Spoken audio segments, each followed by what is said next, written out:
It's now time to talk about what's going on in the West Bloomfield Parks and Recreation community with the recreation programmer Brittany Trout. We're going to talk about some very fun events that they have coming up during the springtime. It is beautiful and warm out. Brittany, thanks so much for joining us this morning.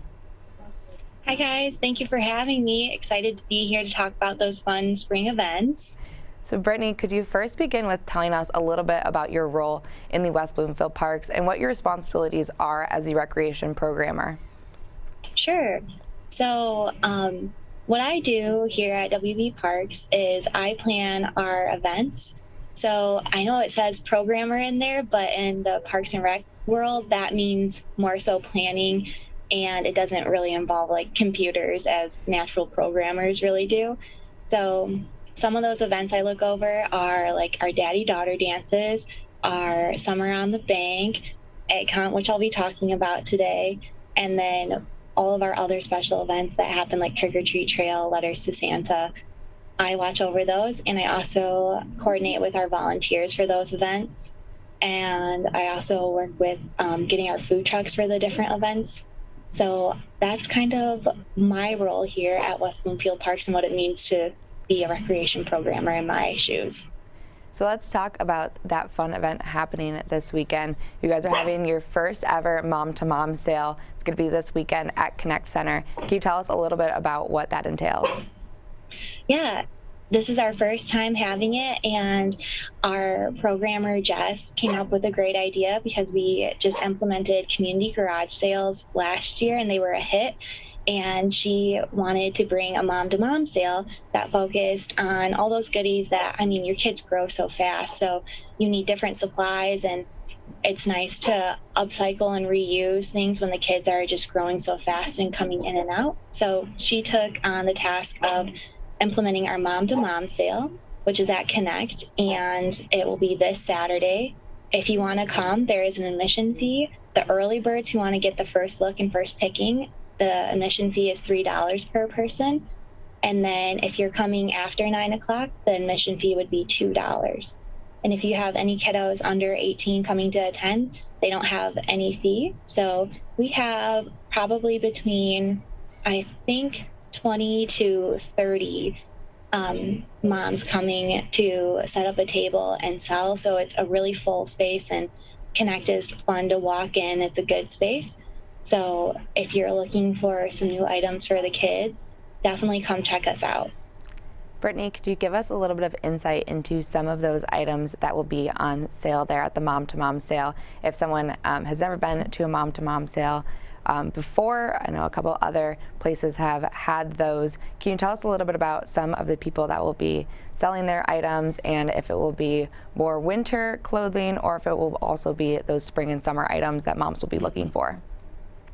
Yeah, so there'll be an array. There's probably going to be a little bit of everything. So you'll have some toys. There'll be probably some strollers.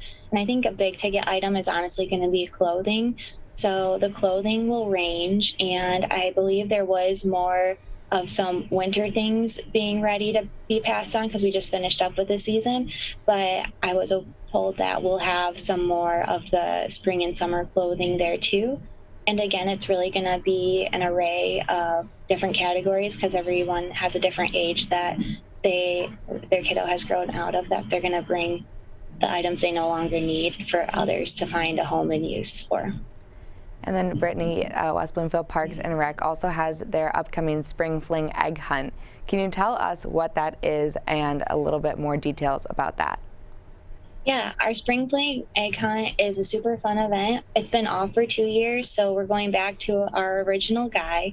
So what that looks like is meeting us out at Marshbank Park, and we will have different fields set up based on age category because we want to keep the littles with the littles. And, you know, as you get older, you're a little faster, you're going around grabbing the eggs. So when you come to that event, there'll be some activities to enjoy before your hunt. That includes a train ride. There's a petting farm, and our awesome sponsors will be there, and they always have some neat crafts or giveaways to hand out. And then when the hunt takes place, it's a fast and furious process. So most all the eggs on the field are empty.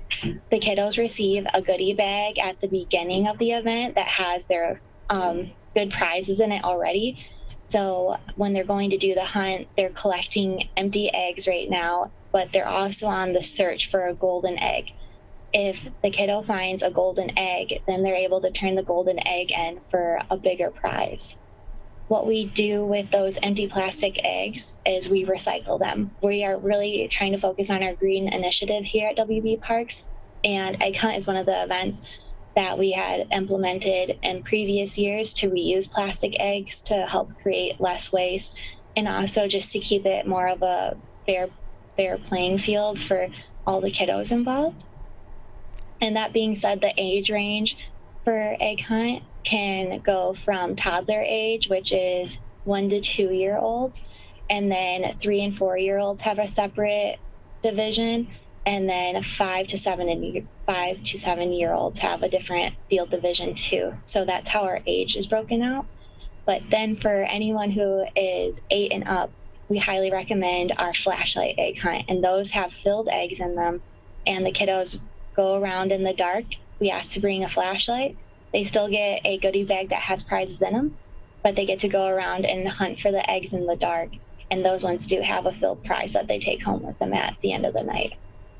And Brittany, for all these events, obviously with the COVID-19 restrictions relaxing a little bit, can you just give us some insight into, especially with the Spring Fling event, what it has looked like in the past, and then some changes that are going to be made this year? So in the previous 2 years, our first year, we did have to cancel and we weren't able to run an event. However, we did go out in the bunny costumes and we said hi to a few of our neighbor friends. Last year, we had the time to figure out what we wanted to do, and we worked with the COVID guidelines that were in place for events, and we did a bunny trail egg hunt. And so that took place at Bloomer Park, and people walked along the trail to keep spacing out, and we kept limited touching, so they would search specifically for a colored egg that had a prize in it to take. And then we also incorporated our bunny house visit so we could still see more people. We had to cut back on the number of people just to follow the guidelines at that time. But now we're back to being able to run our big event, because we'll see between 1,000 to 2,000 people. And it's still spaced out, it's outside, and they get to run around and enjoy. What's different about it this year is that it is at Marshbank Park. In years past, it has been at Drake Park, and the only reason it's not at Drake is because we are going to have construction going on. So that's a big reason why I got moved, but it'll be nice to get over to that side of the township for this event.